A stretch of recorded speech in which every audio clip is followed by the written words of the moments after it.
सर्दियों का मौसम शुरू होते ही डभोई के विभिन्न गांवों से अंबाजी जाने के लिए पैदल यात्री रवाना होते हैं। तब आपको बता दें कि यात्राधाम चांदोद के यात्रियों का एक ग्रुप बीते 18 सालों से पैदल अंबाजी के लिए रवाना होता है।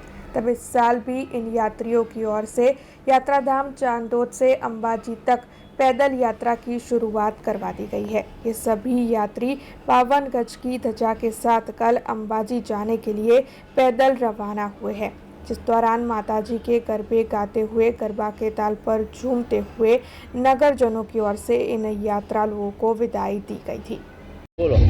जय अंबे। चाणोद थी अंबाजी पदयात्रा 17 वर्ष पूर्ण करी 18 वर्ष में मंगल प्रवेश कर्यो।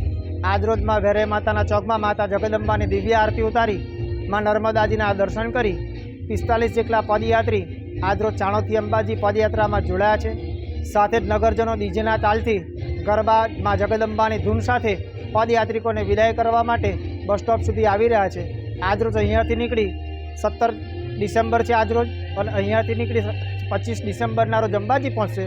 26 डिसेम्बरे माँ जगदंबा ने 52 गजनी ध्वजा अर्पण करी गब्बर माता जगदंबा ने ध्वजा अर्पण करी और सर्व भक्तों माय भक्तों माँ जगदंबा दर्शन करी धन्यता अनुभवशे और साथ समग्र ग्रामजनों नगरजनों माँ जगदंबा कल्याण करे रक्षण करे एवी शुभ मंगल प्रार्थना करी सर्व पदयात्री परत फरशे।